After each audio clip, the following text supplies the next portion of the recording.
ఉంటారు. అటు కరుణానిధి ఫ్యాక్టర్ కానీ లేకపోతే గతంలో 5 ఏళ్ల పాటుగా ఉన్నటువంటి ఫ్యాక్టర్ కానీ దేశంలో మోదీని సైతం ఆయన ఒక రాష్ట్ర ముఖ్యమంత్రిగా ఇక్కడి నుంచి ఎదిరించడం కానీ డీలిమిటేషన్ వ్యతిరేకంగా ఆయన పోరాటం కానీ Tamilians most of the Tamilians so బీజేపీని ఇక్కడ చూడండి బీజేపీకి వచ్చిన సీట్ అంతా ఒకే ఒక్క స్థానంలో మాత్రమే బీజేపీ గెలిచింది ఒక్క స్థానంలో మాత్రమే. అంటే బీజేపీని ఎంత మేరకు అక్కడ ప్రజలు తిరస్కరించారో చూసాం. సో ద్రవిడియన్స్కి కొంత వాళ్ళ స్టేట్ అన్నా వాళ్ళ కల్చర్ అన్నా వాళ్ళకి సంబంధించిన ఏ ఆస్పెక్ట్ అయినా సరే వాళ్ళు ఇండివిజువల్గా సెల్ఫ్ రెస్పెక్ట్తో చాలా గట్టిగా ఉంటారు. సో అటువంటి వాళ్ళు ఎన్ఆర్డీఎంకేని యాక్సెప్ట్ చేయరు. కానీ టీవీకే విజయ్ అండ్ డిఎంకే మధ్యలోనే పోటీ ఉంటుంది. టీవీకే విజయ్ కొత్తగా వచ్చిన వ్యక్తి కదా, అనుభవం లేని వ్యక్తి, రాజకీయంగా ఎటువంటి అనుభవం లేదు ఆయనకి. సో స్టాలిన్ అయితే కరెక్ట్గా ఉంటుందేమో, కరుణానిధి ఆయనకున్నటువంటి పొలిటికల్ చరిస్మా ఇటు స్టాలిన్కి వర్కౌట్ అవుతుందేమో. ఆ తర్వాత ఇంకో విషయంలో తన కుటుంబంలో కూడా చాలామంది రాజకీయ నేతలు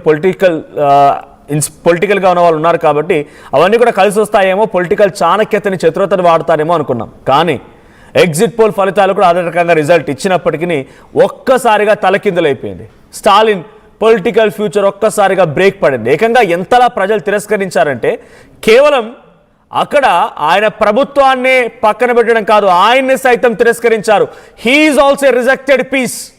కొలతూరు నియోజకవర్గం నుంచి ఆయన ప్రత్యర్థి విఎస్ బాబుని టీవీకే పార్టీ తరఫున కంటెస్ట్ చేసిన వ్యక్తిని గెలిపించి అక్కడ ఆయనను సైతం పక్కన పెట్టినప్పుడు అర్థం చేసుకోండి, పబ్లిక్ కేవలం ఆయన ప్రభుత్వాన్నే కాదు ఆయన్ని కూడా తిరస్కరించారు అనేది. కొలతూరు నియోజకవర్గంలో అట్మోస్ట్ ఆల్ 8,650 ఓట్స్తో ఆయన ఓటమి పాలయ్యారు. ఉదయనిధి స్టాలిన్ గెలిచారు, పళనిస్వామి గెలిచారు. కానీ ముఖ్యమంత్రి పైన ఎంతటి తీవ్రమైన వ్యతిరేకత అర్థం చేసుకోండి. ఈసారి కొలతూరులో కనుక ఆయన గెలిస్తే ఇట్స్ 4th టైం. ఆయన 4వ నియోజకవర్గంలో పోటీ చేయడం, ఆ తర్వాత గెలవడం అనేది. కానీ ఇక్కడ అనూహ్యంగా ఎవరు ఊహించని రీతిలో ఆయన సైతం ఓడిపోయారు. అందుకే ఏది శాశ్వతం కాదు. 5 ఏళ్ల ప్రభుత్వానికి వచ్చి ప్రజల్ని మీ వైపుగా తిప్పుకోవాలనేది మీరు చేయాల్సిన పనిలో, లేకపోతే మీ సర్వీస్లో, మీ మాటల్లో, మీ చేతల్లో. అంతేగాని మీ ప్రెషర్లో, మీరు పెట్టేటువంటి సపరేషన్లో భయపెట్టాలనుకుంటే ప్రజలు అవకాశం వచ్చిన రోజున వాళ్ళు భయపెడితే కనీసం మీరు ఇక బ్రతకడం కూడా కష్టమే. ఆ రకంగా భయపెడతారు పబ్లిక్. అధికారం ఎవరికి శాశ్వతం కాదు. డిఎంకే స్టాలిన్కి ఈరోజు అదే ప్రూవ్ అయింది, పినరాయి విజయన్కి అదే ప్రూవ్ అయింది.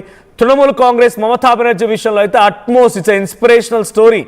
తను ఎక్కడి నుంచి ఏ వరకు ఎదిగారో, ఆ ఎదిగిన తర్వాత ఒదిగుండకుండా ఎంతలా అక్కడ పబ్లిక్ని ఇబ్బంది పెట్టారు అనేది అక్కడ వెస్ట్ బెంగాల్ పబ్లిక్ చెప్తే అర్థమవుతుంది. సో చాలా లైవ్స్లో ఆర్టీవీలో మీరు అక్కడ పబ్లిక్ రియాక్షన్ తీసుకున్నప్పుడు చూసే ఉంటారు. సో అక్కడ పబ్లిక్ చెప్తున్న మాట ఏంటి, we have been very much surprised. నీకు ఒక షాకింగ్ సంఘటన ఏంటనంటే, మా ప్రతినిధి మధు అక్కడికి వెళ్ళి లైవ్ రిపోర్టింగ్ చేస్తున్న సమయంలో ఆయనకు కనిపించిన ఒక అంశం ఏంటనంటే చాలామంది షాక్ అయ్యారట. ఏమని, ఏం బీజేపీ ఇంతలా ఉందా అంటే, మొన్నటి వరకు తృణమూల్ కాంగ్రెస్ అధికారంలో ఉన్నప్పుడు అక్కడ బీజేపీ కానీ ఇతర పార్టీలు ఏవైనా, కాంగ్రెస్ కానీ ఎవరైనా కూడా బయటికి రావాలంటేనే వాళ్ళంతా సాహసించకపోయేది. వచ్చి మేము ఎందుకు చిక్కుల్లో పడాలి అనే రకంగా ఆలోచించేదంట. కానీ ఎప్పుడైతే తృణమూల్ కాంగ్రెస్ అధికారాన్ని కోల్పోయిందో, ఏకంగా ముఖ్యమంత్రి తన ఎమ్మెల్యే నియోజకవర్గంలో ఓడిపోయారు భవానీపూర్ నుంచి, అక్కడ డైరెక్ట్గా ఇక మొదలైంది అక్కడ గెలిచినటువంటి పార్టీ బీజేపీ హవా.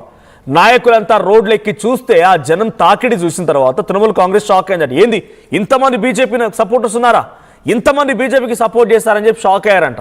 ఇద్దరికి ఒక మంచి గుణపాఠం అని చెప్పాలి. ముఖ్యమంత్రి అనేంత మాత్రాన కొమ్ములు ఉన్నాయనో, లేకపోతే ముఖ్యమంత్రి అనేంత మాత్రాన ఎప్పటికీ గెలుస్తామనో, ముఖ్యమంత్రి అనేంత మాత్రాన ఏదైనా చెల్లుతుందని అనుకుంటే తృణమూల్ కాంగ్రెస్ మమతా బెనర్జీకి ఉదాహరణగా తీసుకోండి. 14 సంవత్సరాల 327 రోజుల పాటుగా ముఖ్యమంత్రిగా పనిచేసింది. 3 కాన్సిక్యూటివ్ టర్మ్స్ తృణమూల్ కాంగ్రెస్ని అధికారంలోకి తీసుకొచ్చింది. ఆ తర్వాత ఇప్పుడు ఏం జరిగింది, ఒక్క బోర్లా పడిపోయింది తృణమూల్ కాంగ్రెస్. కేవలం తృణమూల్ కాంగ్రెస్ అధికారం కోల్పోవడమే కాదు, మమతా బెనర్జీ కూడా ఓడిపోయారా. ఆవిడ పోటీ చేసిన నియోజకవర్గంలో ముఖ్యమంత్రి ఓడిపోయారు ఎమ్మెల్యేగా. ఇప్పుడు ఆవిడ ఎమ్మెల్యే కూడా కాదు, కనీసం అసెంబ్లీ గేట్ కూడా దాకనివ్వట్లేదు. సేమ్ విషయంలో Stalin. So Stalin of course he's a good fighter for the last 5 years. బీజేపీకి వ్యతిరేకంగా ఫైట్ చేయడం కానీ, అక్కడ సపరేషన్ ఎదుర్కోవడం కానీ, గవర్నర్ చేత ఏ రకమైన ఒత్తిడి వచ్చినా దాన్ని ఎదుర్కోవడం కానీ, పబ్లిక్ అటెన్షన్ని డ్రాగ్ చేయడంలో కానీ హీ హ్యాడ్ ఒక మంచి నాయకత్వాన్ని చూపించారనేది లాస్ట్ 5 ఏళ్ళలో కనిపించింది. కానీ ఒక్కసారి కనుక పబ్లిక్ తిరస్కరిస్తే ఏమైపోతుందో చూపించారు. అక్కడ ఆయనకు కూడా తెలిసింది. ప్రభుత్వాన్నే కాదు ఆయన్ని కూడా పక్కకు పెట్టేశారు కొలతూరు నియోజకవర్గ ప్రజలు. సో ఆయన కూడా ఓడిపోయారు. సో విజయన్ విషయంలో జరిగింది అదే. ఆయనకు 2 సార్లు అధికారం చేపట్టారు, 2 సార్లు ముఖ్యమంత్రిగా ఉన్నారు. కానీ ఆయన ఎమ్మెల్యే గెలిచారు, కానీ ప్రభుత్వాన్ని కోల్పోయారు. ఆయన కూడా అక్కడ ఇప్పుడు ప్రభుత్వాన్ని కోల్పోయారు. సో మొత్తంగా 5 రాష్ట్రాల ఎన్నికల్లో 3 రాష్ట్రాల ఎన్నికల్లో బీజేపీ గెలిచింది, తిరిగి ప్రభుత్వాన్ని చేజిక్కించుకోగలిగింది అస్సాం అండ్ పుదుచ్చేరిలో. ఇంకో చోట కొత్తగా వెస్ట్ బెంగాల్ అధికారాన్ని చేజిక్కించుకుంది బీజేపీ. ఇకపోతే కాంగ్రెస్ యూడీఎఫ్ నేతృత్వంలోని కేరళ కైవసం చేసుకుంటే టీవీకే తమిళనాడుని కైవసం చేసుకుంది. ఇంకా ఫుల్ మెజార్టీ లేదు విజయ్కి ఏం జరిగిందో చూడాలి, విజయ్కి ఏ పార్టీలు సపోర్ట్ ఇస్తాయో చూడాలి. But as of now Stalin చేసిన ఈ ట్వీట్ సంచలనంగా మారింది. స్టాలిన్ అటు గెలిచిన విజేతలకి కంగ్రాచులేషన్స్ చెప్తూ మేము ప్రజల మాటకి ప్రజల యొక్క తీర్పుకి కట్టుబడి ఉన్నాం, శిరసా వహిస్తామని చెప్పి ఆయన చేసిన ట్వీట్ ఇప్పుడు ఆసక్తికరంగా మారింది. అయితే ఆయన మేము మా ప్రభుత్వంలో చేసిన పథకాలని ప్రాజెక్ట్స్ని చూసే పబ్లిక్ని ఓట్లు అడిగాం, కానీ ఏ రోజు కూడా ఇక్కడ మేము డ్రామాలకు తెరలేపలేదు అనేది ఆయన చెప్తున్న మాట.